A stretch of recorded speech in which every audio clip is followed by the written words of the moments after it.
jóvenes, hola jóvenes, espero que se encuentren muy bien. Vamos a continuar con el tema de la lección 5, Lesson 5, en la materia de inglés 4. Y esta vez es sobre los verbos auxiliares y verbos modales. Auxiliary verbs and modal verbs.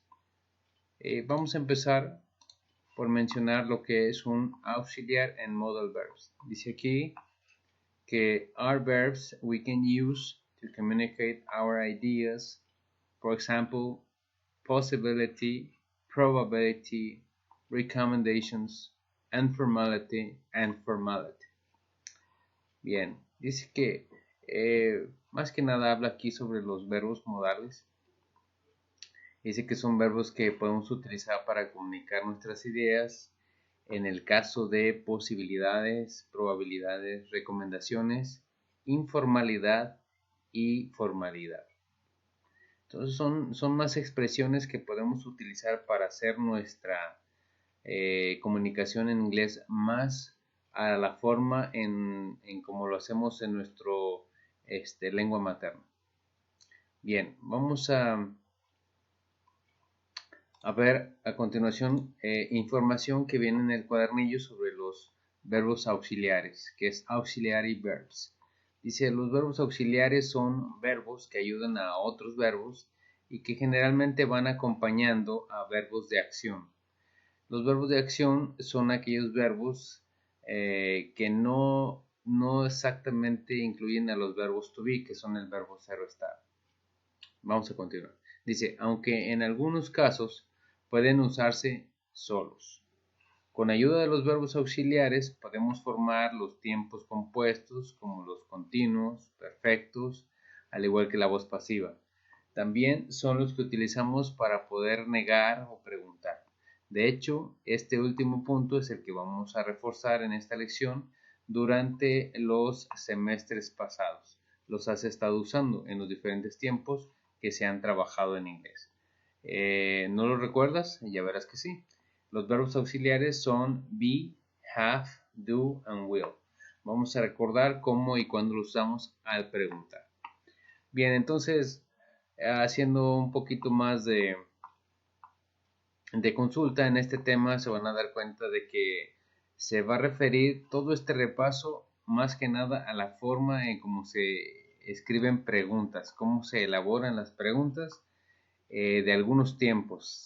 Se va a dar de repente una enorme velocidad a todos los temas que podrían haberse visto, pero de igual manera no se sientan muy forzados a entender todos los conceptos de inmediato. Esto puede tomar varios días hasta que lo puedan entender un poco más, ¿sí? Entonces vamos tomándolo con calma, vamos a tratar de explicar esto con calma para que vuelva a aclarar dudas que podrían haber surgido de otra ocasión. Bien, entonces vamos a continuar. Entonces aquí empezamos con las estructuras de las preguntas, estructura de las preguntas afirmativas. Esto es lo primero que vamos a ver y recordemos que nos vamos a enfocar en esta ocasión en las formas de preguntas, ¿sí? Formas de preguntas que pueden ser preguntas afirmativas o preguntas negativas. Bien, entonces vamos a empezar primero revisando nuestro cuadro que tenemos aquí, nuestro andamio nuestro cuadro de 1, 2, 3, de 6 entradas, ¿sí? O de 3 por 6 o de 6 por 3, más bien de 6 por 3, ¿sí? Este es nuestro cuadro. Arriba viene la clasificación o viene el etiquetado de a qué se refiere la columna. Por ejemplo, este es del tiempo, este es del auxiliar, sujeto, verbo, complemento y lo que significa. Muy importante aquí estar observando que esto que tenemos aquí, bueno, al menos esto lo voy a señalar en corto, voy a ponerle un colorcillo ahí, y esto se refiere, esto que tenemos aquí, se refiere a la forma en cómo escribimos una oración. Esto de aquí. ¿Sí? Se refiere a la forma, a la estructura base o las tres partecitas básicas con las que nosotros escribimos una oración. Por ejemplo, nosotros para escribir una oración, vamos a ver aquí, necesitamos un sujeto, un verbo y un complemento, ¿sí? Eso es lo que necesitamos nosotros para hacer una oración.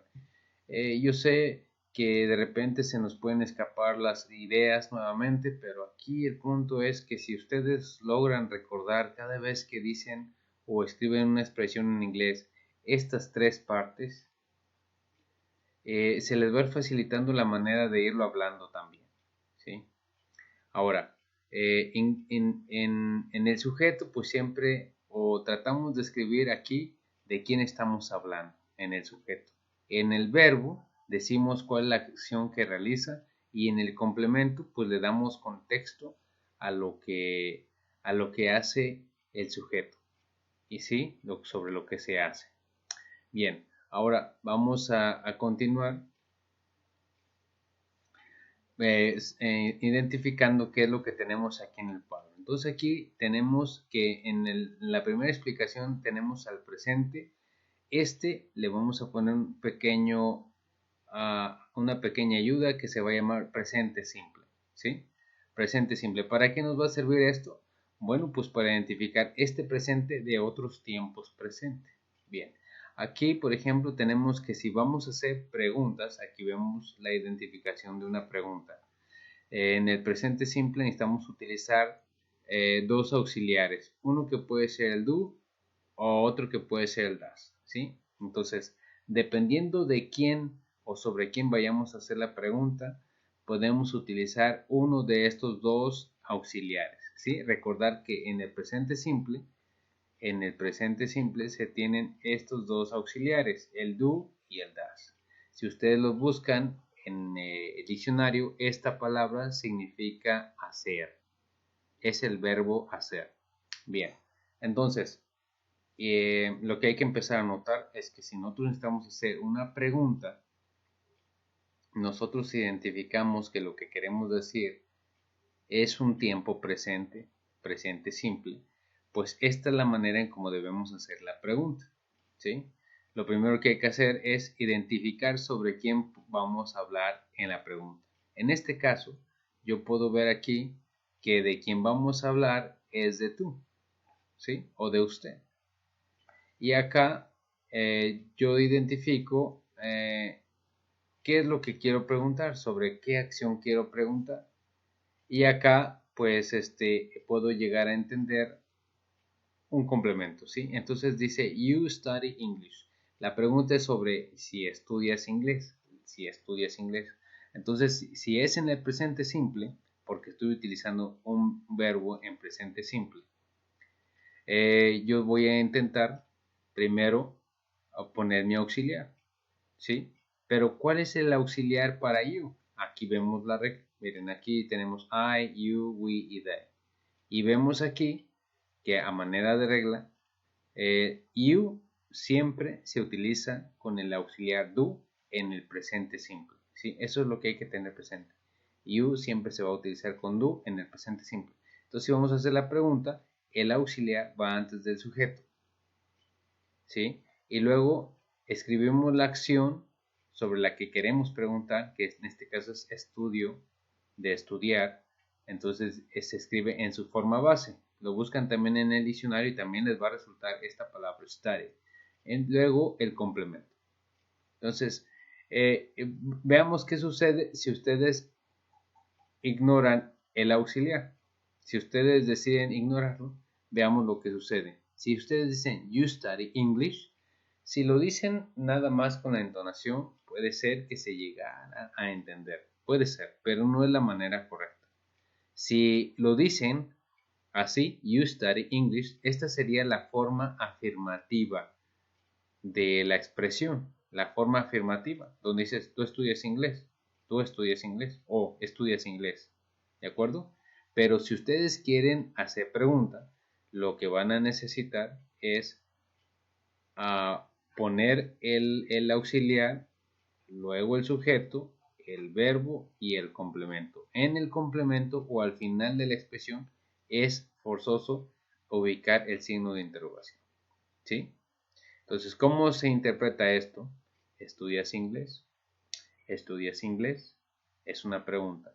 Aquí lo que hay que resaltar es que esta palabra do en español, si podemos observarlo aquí en la interpretación en español, esta palabra do no tiene interpretación. Es decir, no va escrita aquí. Se sobreentiende porque se sabe que se está utilizando este auxiliar, pero este auxiliar en sí, en la interpretación, no significa nada, ¿sí? No significa nada. Entonces, ¿para qué sirve? Sirve para indicar que se está haciendo una pregunta. Cuando se dice al principio, antes que decir el sujeto, está identificando una pregunta. Para la persona que lo escucha, identifica que va a ser una pregunta.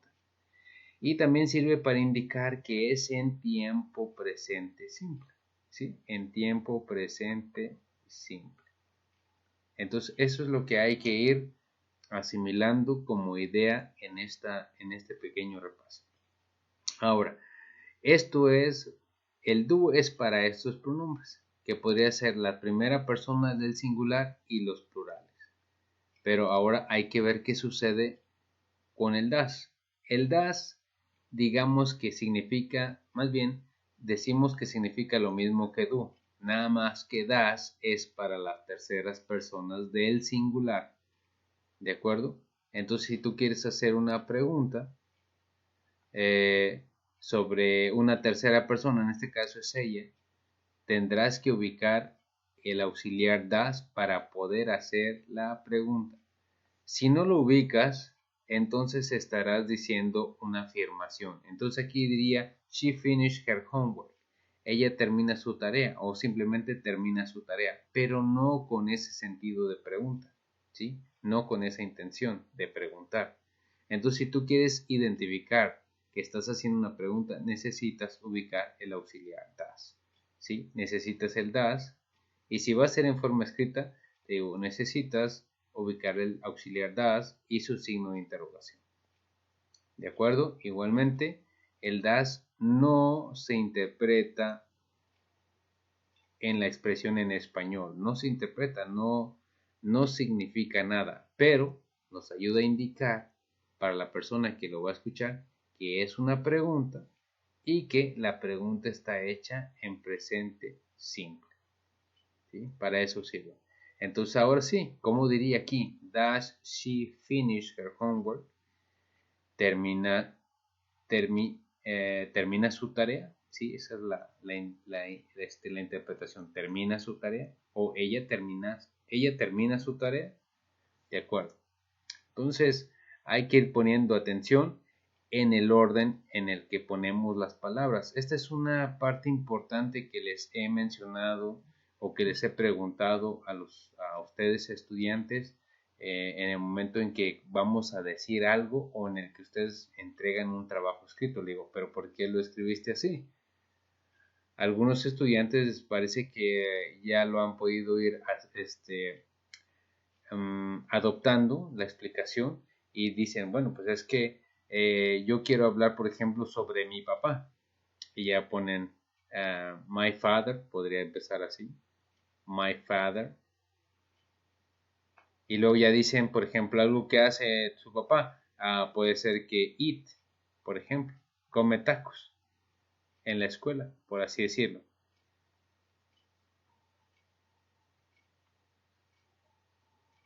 Y entonces yo les podría preguntar, ¿pero por qué lo escribiste así? Bueno, primero porque yo necesito un sujeto. Para poder empezar a hacer mi oración yo necesito un sujeto. Es decir, necesito escribir de quién estoy hablando. Y estoy hablando de mi papá. Aquí está.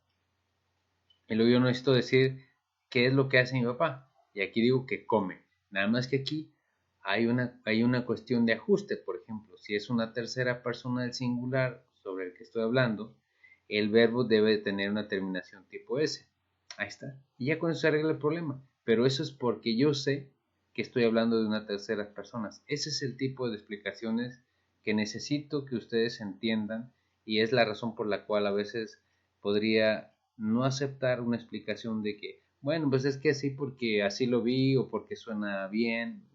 Ustedes deben entender que esa no es la explicación, ¿sí? Entonces deben tener razón basada sobre las reglas. Ok, entonces este es sobre el presente simple, ¿de acuerdo?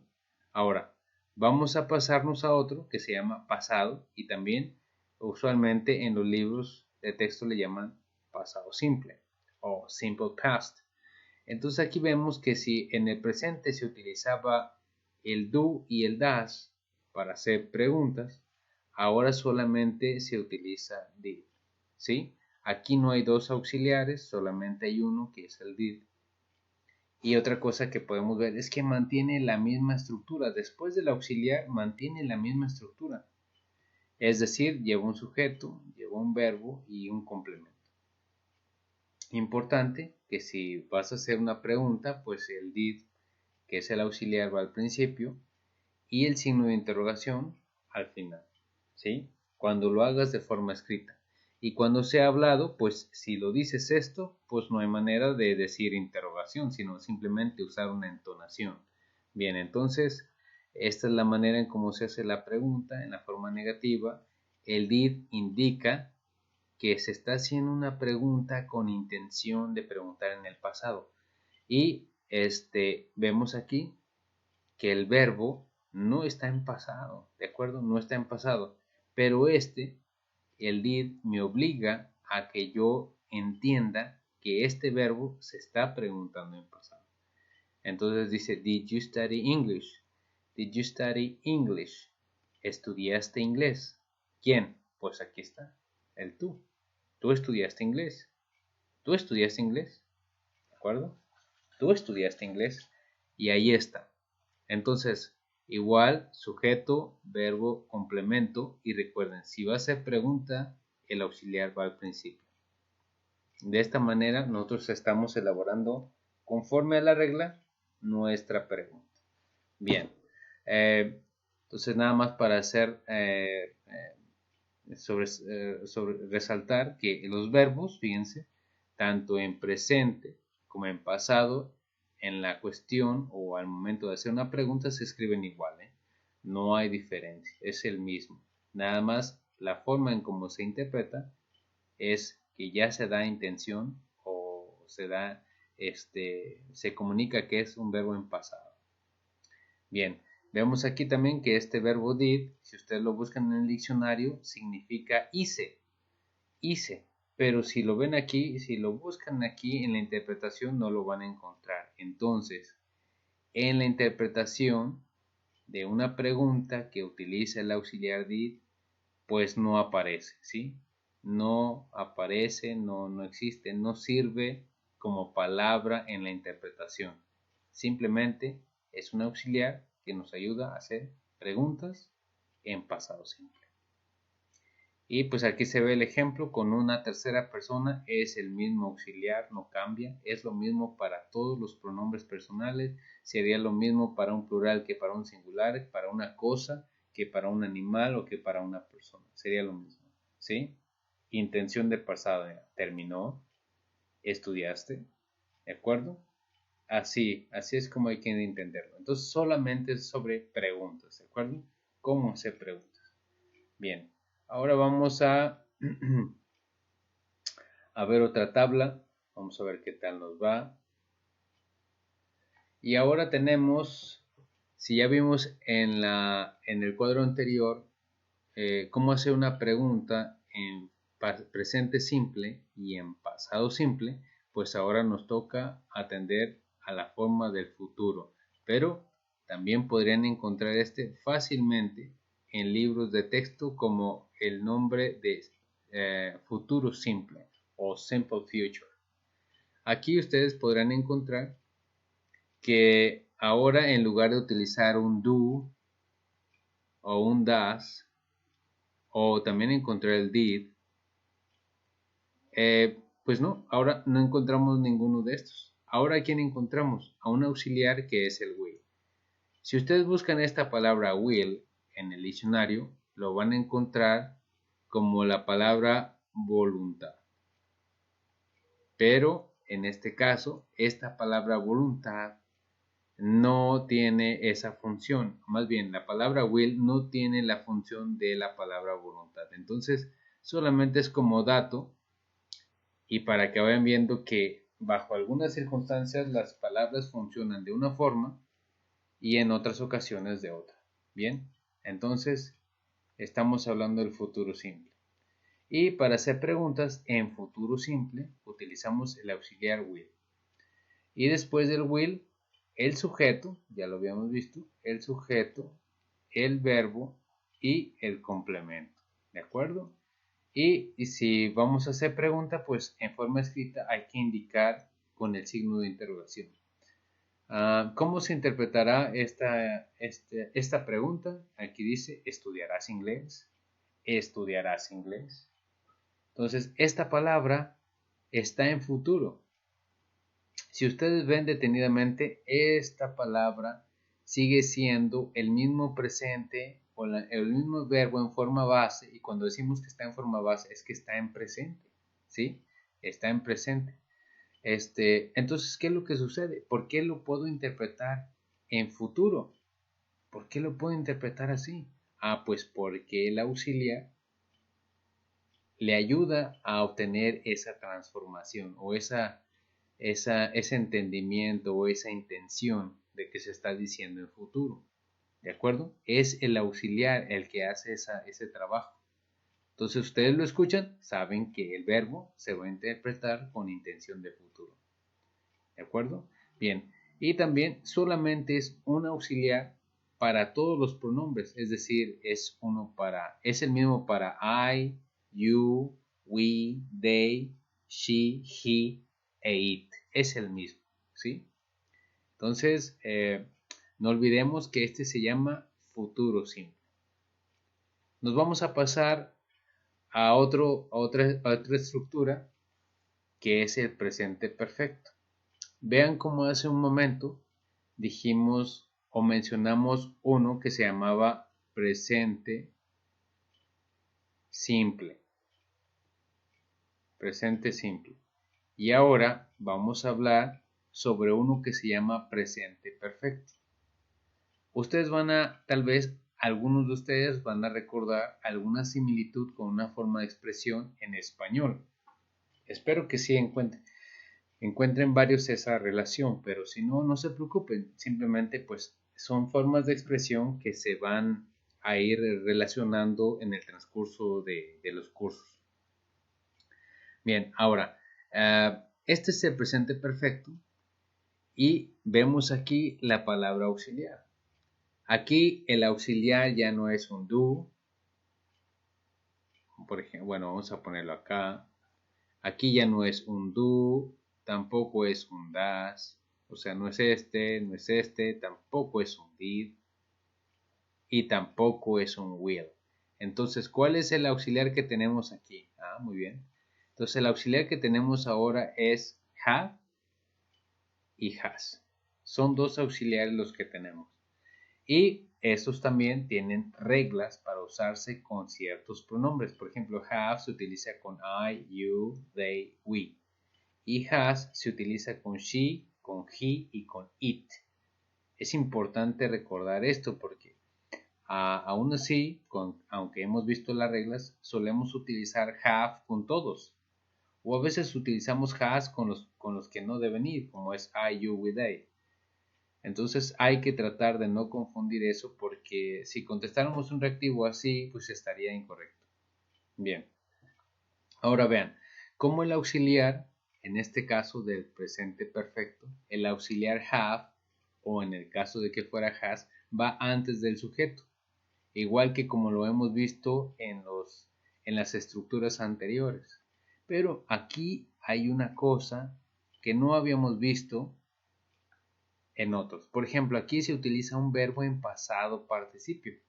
En los otros casos se utilizaban verbos en su forma base, es decir, en forma del presente simple. Y no había problema, era lo mismo para todos aquellos, pero en este caso ya no. se utiliza un verbo en pasado participio. Bien, ¿qué más ocurre? Bueno, pues que si vemos eso es lo que se va a identificar como verbo. Esto es lo que se va a identificar como sujeto, verbo y complemento. Bien, nada más que aquí veamos una cosa importante. Aquí hay otro verbo, podríamos llamarlo verbo auxiliar. ¿Sí? Verbo auxiliar. Esta es la razón por la cual a veces se le llama que tiempos compuestos, se le llaman tiempos compuestos porque aparecen dos verbos. ¿Sí? Y aquí es donde algunas cosas sí tenemos que volver a considerar, ¿sí? Por ejemplo, eh, si nosotros interpretamos esta pregunta, dice aquí, have you seen my glasses? Have you seen my glasses? ¿Has visto mis lentes? ¿O has visto mis anteojos? Aquí dice lentes, ¿sí? Aquí, una cosa que podemos decir es que have sí se interpreta en español, ¿sí? A la hora de interpretarlo en español, sí hay palabra para el have, es el has, ¿sí? Y aquí el has es el a. Entonces veamos aquí que allá hay una pequeña diferencia con los tiempos simples. Aquí el verbo have o el verbo has sí se interpreta en español, ¿sí? Se interpreta en español. Eso es lo que hay que tener cuidado. ¿Y qué más? Bueno, lo que tenemos es que después de esto viene el sujeto. Aquí, algo que podemos observar aquí es que aquí en la pregunta no está identificado el sujeto, no se dice de quién está hablando, pero se sobreentiende, ¿sí? Va implícito aquí. Porque si le preguntas a alguien, ¿has visto mis lentes? Pues ¿a quién le estás preguntando? Pues a esa persona, a tú. Si así lo vieras de frente, dirías, ¿tú has visto mis lentes? ¿Has visto mis lentes? ¿Has tú visto mis lentes? ¿De acuerdo? Entonces, en español lo damos por entendido, pero vean que en inglés siempre hay que escribir sobre quién estamos hablando, siempre hay que escribir sobre quién hablamos. Y bueno, lo siguiente que hay que observar es este verbo en participio. Ahora, ¿qué son los verbos en participio? Miren, normalmente los verbos en participio tienen esta terminación. También llegan a tener otro tipo de terminaciones, como en esta palabra, pero sería bueno que a lo mejor buscaran las formas de las terminaciones de verbos en participio, para que a lo mejor les quede más claro. Pero esta es la terminación más típica de un verbo en pasado participio. La terminación ado o también la terminación ido, ¿sí? Que un verbo termine en esta terminación. Bien, entonces les voy a decir más o menos cómo pueden identificar los verbos en una lista de verbos regulares o irregulares. Miren, por ejemplo, la palabra visto viene de la palabra veo. La palabra veo en inglés se dice see. Y la palabra vi, es decir, que yo vi es en tiempo pasado, se escribe como saw. I saw. Entonces aquí está en presente, aquí está en pasado. Si ustedes quieren decir este verbo en pasado participio, entonces cambia a seen. ¿Por qué cambia así? Realmente no conozco una explicación de por qué cambia así esta palabra. Pero este tipo de verbos son llamados irregulares. Irregulares. ¿Por qué? Te los tienes que aprender para saber cómo se escriben de un tiempo a otro, ¿sí? Y como el tipo de verbo que tenemos aquí abajo, que es el finished, este es muy fácil de identificar cómo se escribe en presente. ¿Por qué? Porque lo que le han hecho a este verbo es agregarle esa terminación. Este es un verbo regular. Y si tú quieres saber cómo se escribe en presente, pues ya lo tienes, porque sabes por la terminación cómo se escribe en presente. Entonces, esta es la forma de presente, finish. Si tú quieres saber cómo se escribe en pasado, como es un verbo regular, pues observa. Solamente se le agrega la ed y ya está escrito en pasado. Si tú quieres saber cómo se escribe en pasado participio, simple y sencillamente se escribe igual. Entonces este ya está en pasado participio. Entonces estos son los dos tipos de verbos que nos vamos a encontrar, pero lo que tú tienes que saber es que, apoyado en que estás escribiendo una expresión en presente perfecto, pues necesitas el auxiliar para las terceras personas o para los demás pronombres, el sujeto, el verbo en pasado participio, ¿sí? Y estos verbos los puedes encontrar en listas o los puedes también encontrar en diccionarios. Y luego tu complemento. Muy bien. Entonces ya lo dijimos, si lo buscas en español, es el verbo haber. Es el verbo haber. De yo hubiera, tú hubieras, él hubo, él ha cambiado, ellos han cambiado, nosotros hemos terminado. Ese es el verbo haber, ¿sí? Y en español, miren, sí se interpreta. Ese verbo have o este verbo has, sí se interpreta en español. Entonces, eso es lo que hay que identificar. Entonces, si tienes un verbo en participio aquí nada más y no tuvieras esto, entonces no está en pasado perfecto. Esto es clave para que el verbo esté en pasado perfecto. Bien, entonces, primero el auxiliar, sujeto, verbo participio, complemento y tu signo de interrogación, importante en el momento de escribir una pregunta. Muy bien, entonces vamos a continuar. Espero que esté funcionando esta explicación y vamos a la siguiente explicación. Bien, ahora tenemos los tiempos sencillitos con los que empezamos nuestros cursos de inglés, que es el verbo to be. Sí, tenemos el verbo to be en presente. Esa es la razón por la cual es bueno identificar los tiempos que vamos viendo. Por ejemplo, al principio de esta explicación vimos el primer tiempo presente, que se llamaba presente simple. ¿Sí? Esa fue la razón de escribirle simple. Y después el que vimos en el cuadro anterior se llamaba presente perfecto. Y ahora el que vamos a ver es uno de los primeros que empezamos a estudiar en el curso inglés, que es el to be. Es el to be. ¿De acuerdo? Y así como le pusimos a los otros, este es el presente de to be. O to be present. To be present. Aquí nos vamos a encontrar con palabritas que ya no son algo conocidas. Sí, no son conocidas. Por ejemplo, encontramos am, encontramos is y encontramos are.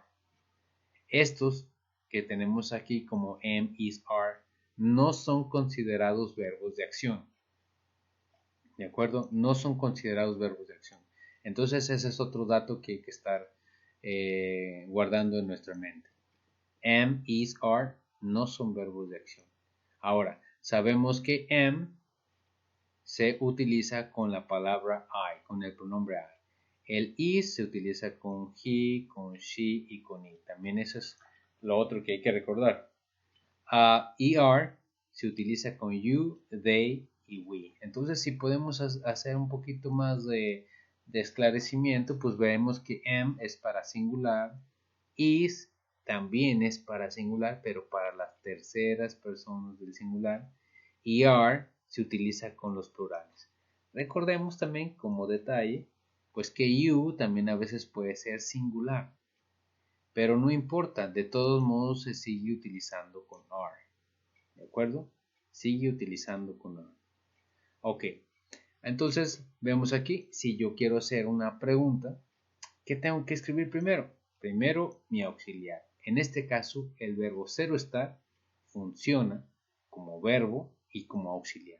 Si ven aquí nos han recortado una columna donde venía aquí, por ejemplo, verbo. Y no lo tenemos. ¿Por qué? Porque el auxiliar es también verbo al mismo tiempo. Entonces, después del auxiliar tenemos el sujeto y el complemento. Sujeto y complemento. Por eso es la razón de conocer la regla de cómo se utiliza el to be para hacer preguntas. Aquí también vemos to be, sujeto y complemento. To be, sujeto y complemento. ¿Qué tiempo es este? Es el presente de to be. Entonces, ¿cómo se interpreta la pregunta? Dice aquí, estoy en tu equipo. Am I in your team? Am I in your team? Estoy en tu equipo. Aquí también, miren, que esta palabra sí se interpreta en la pregunta. Es estoy. ¿Ven? Aquí la palabra is es la palabra es. Y aquí la palabra are es la palabra eres. Entonces, en este caso, en el presente simple, este auxiliar, que también es verbo, sí se interpreta en español. ¿De acuerdo? Estoy en tu equipo. Am I in your team? Am I in your team? Y otra vez vuelvan a observar aquí. Fíjense cómo la palabra yo no aparece aquí. La palabra she no aparece aquí. Pero miren, ayuda a entender esto, amiga. Y aquí la palabra you tampoco aparece en la interpretación. O sea que se entiende que está ahí implícito, pero no se escribe. Esa es una de las particularidades de nuestro idioma. Pero otra vez lo vuelvo a decir, en inglés sí lo tienen que escribir. ¿Sí? Sí hay que considerarlo. En inglés, si no lo escribimos, estamos incorrectos. ¿De acuerdo? Entonces, este es sobre el presente del to be. Este es sobre el presente del to be. Este es el verbo ser o estar. Por eso aquí dice estoy, aquí dice es y aquí dice eres. Ahora, este es el pasado. ¿El pasado de quién? El pasado del to be. Por eso es importante escribir esa pequeña referencia a las diferencias. Bien, entonces ahora en lugar de tener 3 auxiliares, solamente tenemos 2. Uno que es el was y otro que es el were. Esas son las diferencias. Entonces el was ahora sí nada más es para los singulares y el were es para los plurales. Si ya lo entendemos así, entonces ya podemos hacer preguntas. Por ejemplo, si yo quiero hacer una pregunta sobre él, pues entonces ya sé que él se combina con was. Es el pasado del to be, ¿de acuerdo? Y they se combina con were. Entonces la pregunta primero empieza utilizando el auxiliar que también al mismo tiempo es verbo. Y después el sujeto y luego el complemento. ¿Sí? Dice aquí, was he in your class? Was he in your class? Was he in your class? Estaba o estuvo él en tu clase, ¿sí? Estaba en tu clase, ¿ya ven? Estaba en tu clase. Aquí el pronombre no se escribe, vean aquí, no está el pronombre aquí en la oración, pero se sobreentiende, ¿sí? Ahí está implícito. Pero ¿qué vemos con el pasado? Con este verbo en pasado o el pasado del to be. Ahí está, estaba. Es el verbo ser o estar, pero en pasado. Aquí está, were. Veámoslo aquí. Aquí la palabra es eran. Es decir, el verbo to be sí está ahí, pero en pasado. ¿De acuerdo? Entonces, ¿qué más tenemos? Signos de interrogación. No debemos olvidarlos. Ahí está. En inglés solamente se escribe el signo de interrogación que va al final. ¿De acuerdo? Aquí está el ejercicio. Y en español, pues ya sabemos que sí tenemos 2 signos de interrogación. El que abre la pregunta y el que cierra la pregunta. Bien. Entonces, son las consideraciones, son los diferentes tipos de estructura que hemos visto a lo largo de los cursos de inglés en el CBETA. Y pues todavía hay muchos más, ¿eh? Entonces no nos vamos a desesperar por entender todos de un solo golpe, pero sí hay que irlos viendo. Miren, por ejemplo ahora, el cuadro anterior eran los formas de pregunta pero afirmativas. Ahora aquí nos van a empezar a mostrar cómo se hace una pregunta negativa. Ahora debo admitirles que profesores ya podríamos llamarles que ya con mucha experiencia nos dicen que sí existen las preguntas negativas, sí existen. Sí se usan, pero no son muy recomendables, ¿de acuerdo? Porque pueden dar a entender una idea que no es la que tú quieres, ¿de acuerdo? Entonces, vean aquí nada más, el único detalle, todo queda igual, ¿sí? Todo queda igual, pero ¿qué es lo único que cambia? El auxiliar. Fíjense, como este es do, entonces yo puedo detectar, y aquí también veo el doesn't, yo puedo detectar que este es el presente simple. De quien se está hablando en esta primera fila, se está hablando del presente simple. ¿Por qué? Porque este es el don't. El don't viene de el do not. Y si nosotros hacemos un poquito más de observación, vemos que se está utilizando el do. Y el do pertenece al presente simple. Entonces, esta es la forma negativa del do. O sea, es decir, el do not es la forma negativa del do. Si nosotros lo queremos escribir en menos espacio, por así decirlo, se escribe en forma contraída, se escribe como don't. ¿Sí? Pero si ustedes me preguntan, ¿cuál es más correcto? Escribir do not o don't es lo mismo, ¿de acuerdo? Es ahí ya al gusto de la persona que lo vaya a escribir. Significan lo mismo.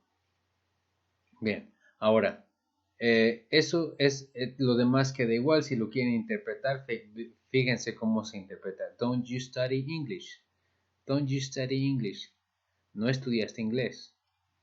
No estudiaste inglés, ¿de acuerdo? No estudiaste inglés. Solamente le agrega la negación al verbo. No estudiaste inglés. No estudiaste inglés. ¿Y cómo se sabe que tiene que decirse así? Porque está en presente simple, ¿sí? El verbo tiene que estar en presente. Ok, aquí doesn't, igual, doesn't es la forma contraída, del does not, ¿sí? Significan lo mismo, es la forma negativa más bien, es la forma contraída del does not.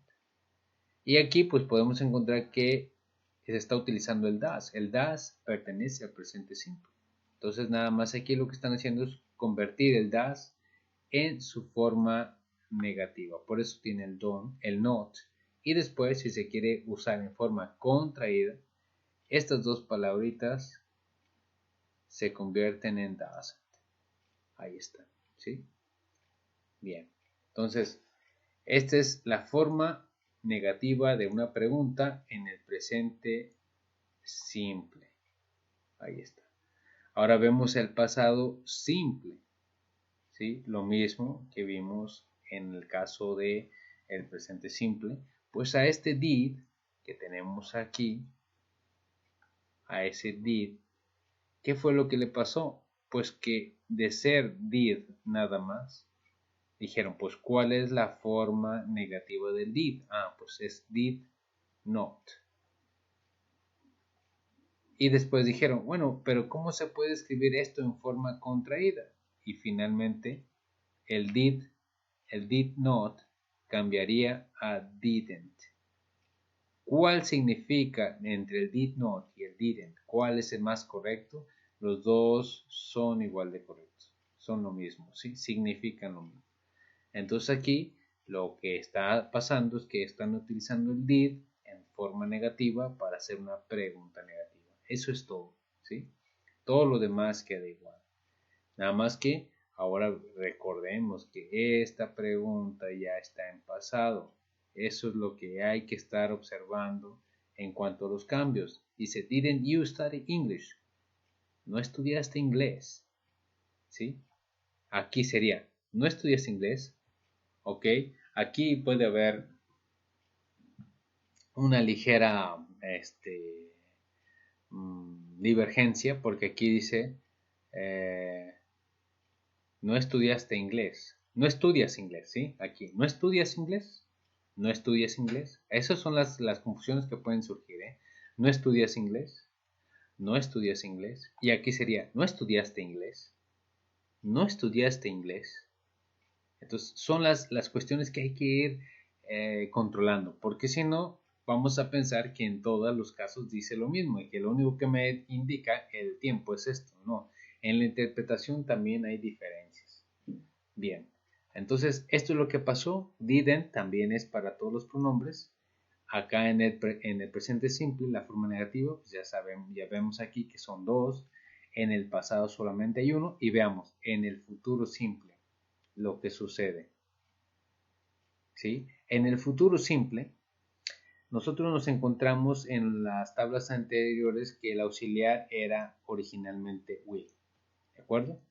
Entonces de aquí, alguien, o más bien, podemos buscar en libros y veremos que la forma negativa del will es will not. Y la forma contraída del will not es won't. Sí tiene un cambio, pues, que se debe observar, porque no es willent, por ejemplo. ¿De acuerdo? No se pronuncia willent, es won't. La forma contraída es won't. Y con esto ya estaremos negando en el futuro la pregunta. Entonces dice aquí, won't you study English? Won't you study English? Won't you study English? Y diría aquí, no, ¿estudiarás inglés? ¿No estudiarás inglés? ¿No estudiarás inglés? ¿De acuerdo? Y pues lo único que tenemos que hacer es darle esa intención de futuro al verbo que pongamos si estamos utilizando el auxiliar will en forma negativa, ¿sí? Y su signo de interrogación. Eso es lo que hay que estar tomando en cuenta.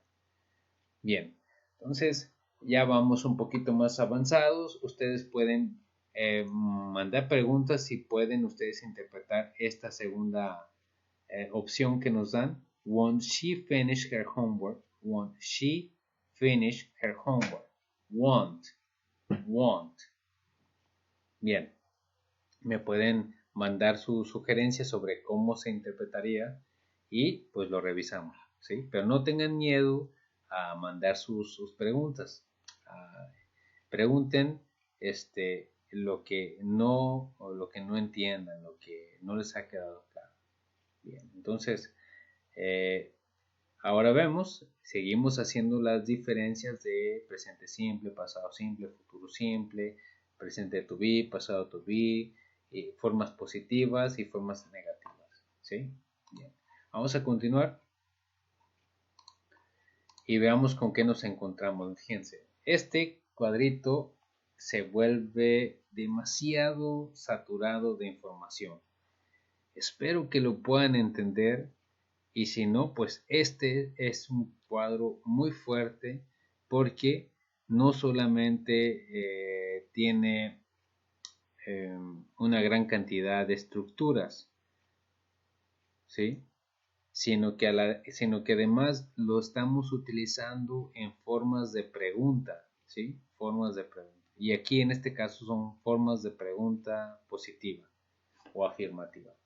Entonces, fíjense, para estos casos necesitaríamos hacer una investigación o una consulta sobre qué significa can, could, would, should, must, may, might, is, are. Bueno, estos ya digamos que ya los conocemos. Is, are, estos ya están, ¿sí? Vamos a suponer que estos ya están, ya sabemos qué onda con estos, ya los entendemos.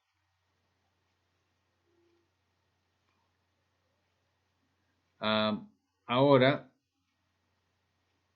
lo que vamos a hacer es vamos a revisar los que no entendemos. Por ejemplo, como podría ser can. Can significa puede. Could es el pasado del verbo can. Entonces fíjense, puede interpretarse como pude o podía. También puede interpretarse como podría. Entonces tiene estas tres chambas, este verbo auxiliar. Le llaman modales, ¿sí? De acuerdo. A estos todos que están aquí les llaman modales. Ahora, el would. El would lo que hace es que le da una terminación ría a los verbos. Cualquiera que se utilice con el would le va a agregar esa terminación ría, ¿sí? Querría, comentaría, comería, pensaría, alertaría, subiría, etc. Le da esa terminación. El should sirve para decir deberías, como para hacer una recomendación. El must es para decir tienes que o debes, tú debes de hacer algo, ¿sí?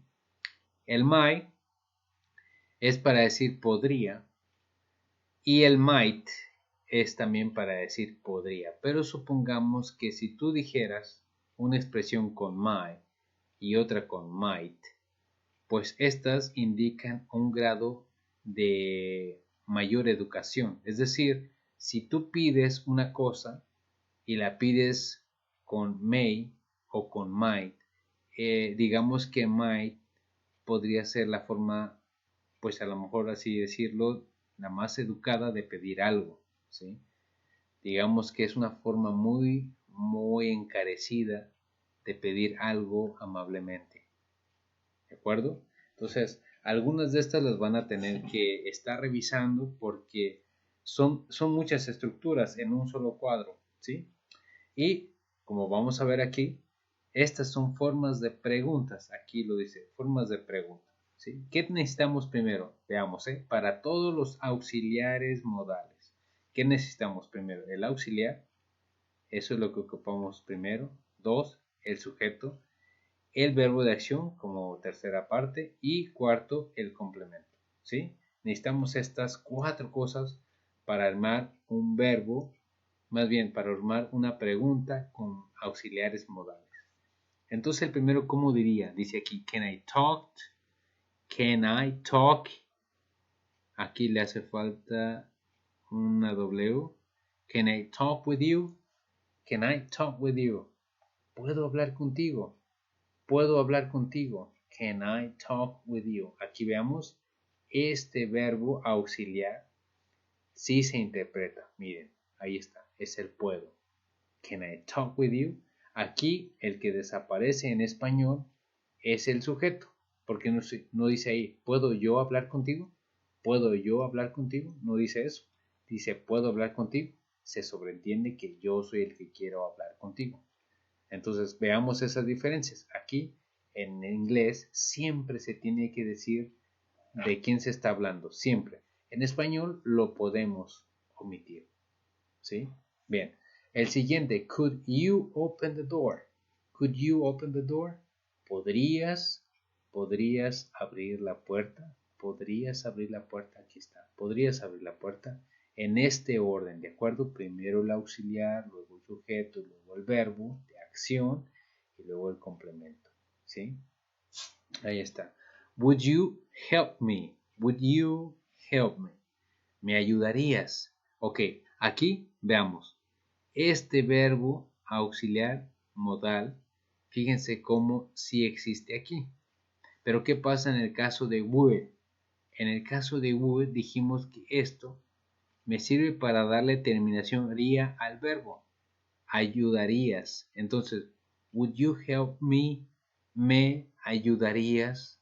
¿Me ayudarías? ¿Sí? Would you help me? O veamos entonces ayudaría. ¿Por qué? Porque tiene el would, le da esa terminación, ¿sí? ¿Cómo identifico que es una pregunta?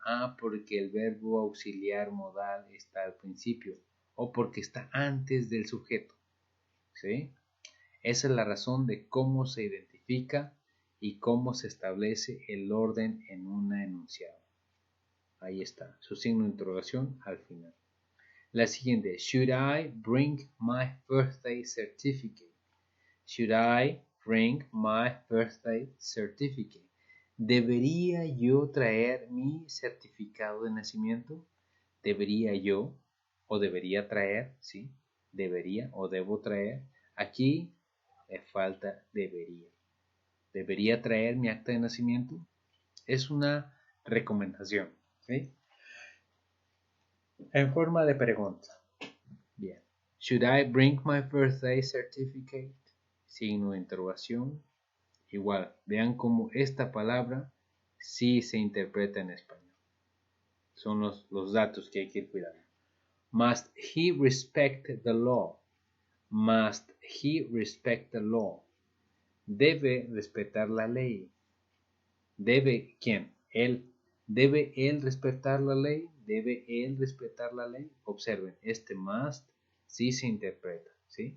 El orden, otra vez, auxiliar, sujeto, verbo y complemento. No lo cambien porque si no, o una de dos, o la oración está mal, o la pregunta está mal, o simplemente están escribiendo algo que no se va a entender. Bien. Y luego sigue my. May I come in? May I come in? May I come in? May I come in? Este es, ¿puedo pasar? Este sirve para pedir de una manera muy amable algo. May I come in? ¿Puedo pasar?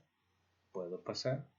Y veamos cómo este puedo, aquí está, sí se interpreta. Come in, este es un phrasal verb que significa entrar. ¿Puedo entrar? ¿O puedo pasar? ¿De acuerdo? Es un phrasal verb. Y aquí está el sujeto, después del auxiliar. Bien, estos de acá, ya ustedes lo pueden ir viendo. Miren, aquí está la palabra podría, aquí está el is y aquí está el are. Aquí está el is y aquí está el are. Acuérdense que en español podrías escribirlo así nada más. Estás escuchando, está leyendo mi libro, ¿de acuerdo? ¿Quién? Pues aquí dice que ella. En español puede ser que lo escribas o no, pero se sobreentiende. Cuando lo dices en inglés se sobreentiende a quién le estás preguntando. Bien, entonces ahí está. Miren, my es sobre el mismo verbo puedo, pero está dando así como una probabilidad de que si podría escribir un nuevo libro, podría. Entonces cuando decimos cosas así, es que no estamos forzando a la persona a que nos diga que sí, sino pues que nos diga si es probable que eso suceda. ¿De acuerdo? Bien, entonces voy a esperar a que resulten preguntas de su parte para que podamos responder más de manera específica a las dudas de cada quien. Espero que vean que hay que mantener un orden, que no se les olvide que ese es el punto principal de esta explicación, que hay que mantener un orden. Mientras ustedes vuelvan a estos cuadros como si fuera un apunte o si fuera una fórmula que ustedes tienen que seguir, no van a tener problemas para escribir expresiones en inglés. ¿Sí? No van a tener ningún problema. Bien. Entonces vamos a el siguiente, que es ya el principio de los ejercicios. Bueno, ya casi acabamos. Estas son las palabras pregunta que ustedes pueden utilizar para obtener información específica, es decir, como qué, dónde, cuándo, quién, por qué, cuál y cómo. ¿Sí? Aquí es, por ejemplo, si dices, what do you study? What do you study? ¿Qué estudias? What do you study? Entonces te está preguntando sobre qué estás estudiando. Puede ser que sea sobre matemáticas, sobre español, sobre biología, etc. Where do you study? ¿En dónde estudias? Where do you study? ¿En dónde estudias? ¿Cuándo estudias? When do you study? ¿Sí? When do you study? Who? Who is studying? ¿Quién está estudiando? ¿Sí? Who is with you? O quién está contigo. ¿Sí? Entonces, estas palabras nos ayudan a obtener información específica. Les llaman palabras W. ¿Sí? O las preguntas W. Así también les podríamos llamar. Bien. O WH questions. Las preguntas WH. Bien. Entonces, ahora sí. Ese era otro apartadito sobre palabras que pueden acompañar las preguntas.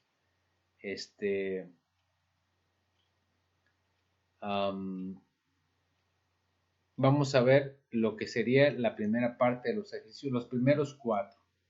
y vamos a leer las instrucciones para que veamos más o menos qué es lo que tenemos que hacer. Aquí dice en el primero, en las instrucciones, dice, read the sentences below. Lean los enunciados que se encuentran abajo. Y luego dice, then circle the auxiliary verb that completes each sentence. Después encierra el verbo auxiliar que completa cada enunciado. Entonces aquí, ahora sí, hay que ver qué pistas tenemos en el enunciado para poder contestar. Aquí hay una pista. Last semester. Last semester. Aquí dice el semestre anterior. Entonces nosotros podemos detectar que habla de algo que ya pasó, algo en pasado. Entonces, si vemos aquí, aquí está la palabra is. Esta pertenece a un to be en presente. Entonces, este no va a ser. Entonces, este lo descarto. Este no me va a servir. ¿De acuerdo? Ese no me va a servir. Entonces, ahora tengo dos opciones. Uno es was y el otro es where. ¿Qué hago en este caso? Bien. Was y where son to be's en pasado. To be en pasado. Entonces, tengo dos posibles respuestas. ¿Qué es lo que me va a ayudar a entender si es was o es where? Bueno, vamos a ver qué otras pistas tenemos. Aquí, recuerden que después del auxiliar, ¿quién va? Va el sujeto, el subject. Yes. Va el sujeto, va la persona, va el de quien vamos hablando. ¿Sí? Ahí está. Entonces, si yo lo busco, aquí está. Ahí está el sujeto. Es you. Entonces, you, ¿con cuál de los dos auxiliares se puede combinar? ¿Con was o con where? Si nos vamos a la regla, nos vamos a encontrar que where se utiliza con you. ¿Sí? Esta es la pista que vamos a seguir, entonces esta es la opción correcta. Ahí está. Ahora vamos por el número 2. Dice aquí, where you from. Aquí no encontramos, al igual que aquí, una pista para saber qué es pasado. Si no encontramos una pista tal cual, entonces pues vamos a ver, ir entendiendo que a lo mejor está en presente. Eso es lo que puedo yo entender. Y aquí dice, ¿dónde you from? Tú, de dónde. De dónde tú, de dónde, así, de dónde tú, etcétera. ¿Sí? Entonces es como, ¿de dónde eres? ¿De dónde eres? Where was you? No, porque was no se puede juntar con you. Entonces no puede ser este. Am tampoco se puede juntar con you. Er sí puede ir con you. Entonces aquí ya podemos saber que es where are you from. Where are you from? Ahora lo podemos repasar otra vez y ya vimos que you, si lo vemos en las reglas, you no se utiliza con was. Entonces por eso este no es. Am tampoco se utiliza con you. ¿Sí? I es el que se utiliza con am. Por ejemplo, se dice am I. Am I. ¿De acuerdo? Pero no se dice mu. Entonces, este tampoco es. Are sí se utiliza. Entonces, es un verbo auxiliar, are, y recuerden que dice la regla que va antes del sujeto y después el complemento, tratándose de una pregunta con un to be en presente. ¿De acuerdo? Entonces va el auxiliar, va el sujeto y va el complemento. Ahí está. Es una pregunta. En el número 3 dice Annie, your teacher. Annie, your teacher. Entonces aquí está preguntando sobre Annie. Annie es una tercera persona, es ella, ¿de acuerdo? Entonces aquí ya como que podemos ver algo pues ya más rápido. Por ejemplo, where no se combina nunca con ella. Si yo pudiera cambiar Annie por un pronombre sería she. She your teacher, ella tu maestra, ella tu maestra. Entonces tengo que ser una maestra. Tengo que hacer una pregunta. Entonces aquí diría, podría ser, ¿era ella tu maestra? Pero entonces vemos aquí que este where no funciona para she. Si fuera was, sí podría funcionar, pero where no. Entonces este no puede ser. En el caso de are tampoco funciona con she, porque are funciona con we, con you y con they. Entonces no funciona con she. ¿De acuerdo? Entonces tampoco es are. Y aquí está la única opción que sí nos ayuda a completar es is. Is she your teacher? ¿Es ella tu maestra? ¿O is Annie your teacher? ¿Es Ana tu maestra? ¿De acuerdo? Porque is sí funciona con she. Es una regla. ¿De acuerdo? Auxiliar, luego sujeto. Y luego tenemos el número 4. Dice yesterday. Yesterday aquí ya nos da idea de pasado. Entonces rápidamente, is es un presente. Este ya no lo vamos a utilizar. Y luego Monday.